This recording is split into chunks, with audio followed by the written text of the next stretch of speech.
ঢাবির ছাত্র শিক্ষকদের ঐক্যবদ্ধ থাকার আহ্বান জানিয়েছেন তারেক রহমান।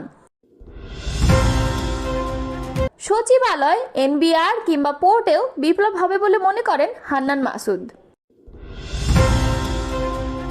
আজহারের খালাসের পর জামায়াত আমিরের স্ট্যাটাস। ষড়যন্ত্র রুখতে ঐক্যবদ্ধ থাকার আহ্বান জানিয়েছেন তারেক রহমান। এতক্ষণ শুনছিলেন সংবাদ শিরোনাম, এবারে বিস্তারিত। দর্শক, আপনি যদি আমাদের চ্যানেলে নতুন হয়ে থাকেন তাহলে আমাদের চ্যানেলটি সাবস্ক্রাইব করে কমেন্ট করে জানিয়ে দিন আপনি কোন জেলা থেকে আমাদের সংবাদ শুনছেন। সচিবালয়, জাতীয় রাজস্ব বোর্ড ও চট্টগ্রাম বন্দরের চলমান আন্দোলনকে ইঙ্গিত করে কড়া হুঁশিয়ারি দিয়েছেন এনসিপির জ্যেষ্ঠ যুগ্ম মুখ্য সমন্বয়ক আব্দুল হান্নান মাসুদ। তিনি বলেছেন, আজ সচিবালয়, এনবিআর কিংবা পোর্টে যারা স্ট্রাইক করেছেন তাদের বলছি বিপ্লব ওখানেও হবে। সোমবার বিকেলে সামাজিক যোগাযোগ মাধ্যমে ফেসবুকের নিজের ভেরিফাইড অ্যাকাউন্টে এক পোস্টে এই হুঁশিয়ারি দেন হান্নান মাসুদ।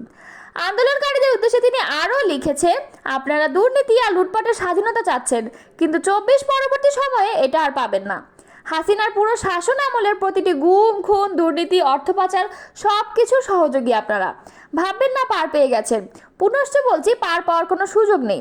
সরকারের উচিত অবিলম্বে এসব দুর্নীতিগ্রস্তকে অপসারণ করে নিরপেক্ষ কমিশনের মাধ্যমে তদন্ত করে ব্যবস্থা নেওয়া। সরকারি চাকরি আইন সংশোধন করে অধ্যাদেশ জারির প্রতিবাদে সচিবালয়ে আন্দোলন করছেন কর্মকর্তা কর্মচারীরা। অন্যদিকে এনবিআরকে ভাগ করে জারি করা রাজস্ব নীতি ও রাজস্ব ব্যবস্থাপনা অধ্যাদেশ 2025 বাতিলের দাবিতে আন্দোলন করে আসছিলেন এনবিআরের কর্মীরা। এর পরিপ্রেক্ষিতে সরকারের দাবি মানার আশ্বাস দিয়েছে। পরে রোববার রাতে কর্মসূচি প্রত্যাহার করেন এনবিআরের কর্মকর্তা কর্মচারীরা। তবে সংস্থাটির চেয়ারম্যানকে অপসারণের জন্য 3 দিন সময় বেঁধে দিয়েছে এই আন্দোলনের প্ল্যাটফর্ম এনবিআর সংস্কার ঐক্য পরিষদ।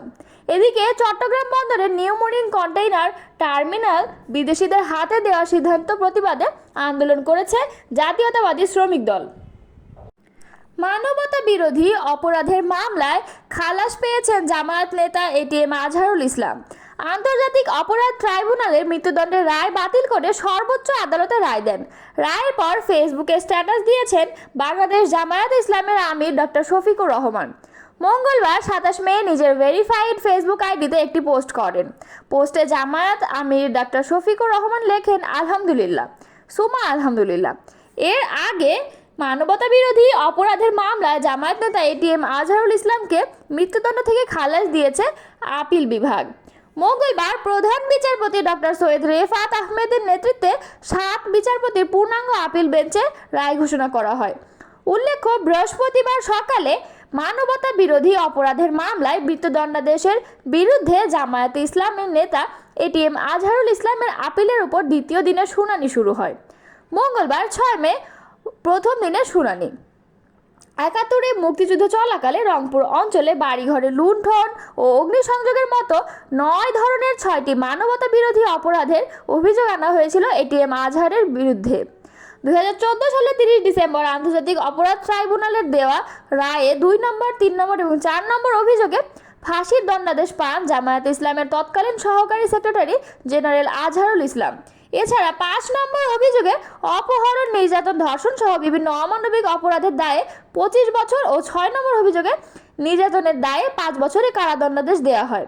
ট্রাইব্যুনালের রায়ের বিরুদ্ধে আপিলের শুনানির পরে 2019 সালের 31 অক্টোবর মৃত্যুদণ্ড বহাল রেখে ঘোষণা করেন তৎকালীন প্রধান বিচারপতি সৈয়দ মাহমুদ হোসেনের নেতৃত্বাধীনে 4 বিচারপতির আপিল বেঞ্চ। 2020 সালের 15 মার্চ আপিল বিভাগের রায়ের পূর্ণাঙ্গ অনুলিপি প্রকাশিত হয়। ওই রায়ের রিভিউ চেয়ে 2020 সালের 19 জুলাই আপিল বিভাগের সংশ্লিষ্ট আবেদন করেছিলেন এটিএম আজহারুল ইসলাম।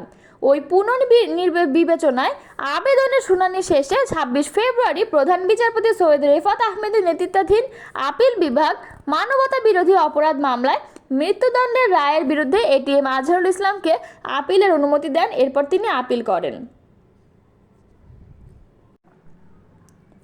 অভ্যুত্থানের মাধ্যমে আওয়ামী লীগের পতনের পরও দেশে ষড়যন্ত্র চলছে অভিযোগ করে তারেক রহমান দেশ ও জাতির প্রয়োজনে সবাইকে ঐক্যবদ্ধ থাকার আহ্বান জানিয়েছেন। সোমবার রাতে গুলশানে বিএনপি চেয়ারপারসনের কার্যালয়ে ঢাকা বিশ্ববিদ্যালয়ের জাতীয়তাবাদী মতাদর্শ শিক্ষকদের সংগঠন সাদা দলের নেতাদের সঙ্গে মত বিনিময় সভায় বক্তব্য রাখছিলেন বিএনপির ভারপ্রাপ্ত চেয়ারম্যান। সভায় ঢাকা বিশ্ববিদ্যালয়ের সাদা দলের আহ্বায়ক অধ্যাপক মোরশেদ হাসান খানের নেতৃত্বে প্রায় 1.5 শতাধিক শিক্ষকের একটি দল উপস্থিত ছিলেন। তারেক রহমান বলেন, জুলাই অভ্যুত্থানে ঢাকা বিশ্ববিদ্যালয়ের ক্যাম্পাস থেকেই আন্দোলনের স্ফুলিঙ্গ ছড়িয়ে পড়েছিল, যে কারণে সবার ঐক্যবদ্ধ আন্দোলনের মাধ্যমে বাংলাদেশ ফ্যাসিবাদ মুক্ত হয়েছে। তবে দেশ নিয়ে এখনও ষড়যন্ত্র চলছে। দেশে এখনও গণতন্ত্র ও ভোটাধিকার পুনঃপ্রতিষ্ঠিত হয়নি। তিনি বলেন, ঢাকা বিশ্ববিদ্যালয় বাংলাদেশের গণতান্ত্রিক সব আন্দোলনের সূতিকাগার। অতীতে দেশের সব গণতান্ত্রিক আন্দোলনে ঢাবি শিক্ষক শিক্ষার্থীদের অবদান অনস্বীকার্য ও অবিস্মরণীয়। বৈঠকে উপস্থিত একাধিক শিক্ষক বলেন, দেশের সাম্প্রতিক নানা পরিস্থিতি নিয়ে খোলামেলা আলোচনা করে সাদা দলের শিক্ষকরা তারা ঢাকা বিশ্ববিদ্যালয় ক্যাম্পাসে ক্ষমতাচ্যুত শেখ হাসিনা সরকারের দুঃশাসনের চিত্র তুলে ধরেন এবং বিরোধী দলের শিক্ষক ও শিক্ষার্থীরা যে হয়রানির শিকার হয়েছেন সেগুলো বর্ণনা দেন। এছাড়া ভিন্ন মত দমনে আওয়ামী লীগ সমর্থিত ঢাবি প্রশাসন কিভাবে নিপীড়ন চালিয়েছে সেই বিবরণ তুলে ধরেন শিক্ষক নেতারা। অভ্যুত্থানের মাধ্যমে আওয়ামী লীগের পতনের পরও দেশে ষড়যন্ত্র চলছে অভিযোগ করে তারেক রহমান দেশ ও জাতির প্রয়োজনে সবাইকে ঐক্যবদ্ধ থাকার আহ্বান জানিয়েছেন। সোমবার রাতে গুলশানে বিএনপি চেয়ারপারসনের কার্যালয়ে ঢাকা বিশ্ববিদ্যালয়ের জাতীয়তাবাদী মতাদর্শ শিক্ষকদের সংগঠন সাদা দলের নেতাদের সঙ্গে মত বিনিময় সভায় বক্তব্য রাখছিলেন বিএনপির ভারপ্রাপ্ত চেয়ারম্যান। সভায় ঢাকা বিশ্ববিদ্যালয়ের সাদা দলের আহ্বায়ক অধ্যাপক মোরশেদ হাসান খানের নেতৃত্বে প্রায় 1.5 শতাধিক শিক্ষকের একটি দল উপস্থিত ছিলেন।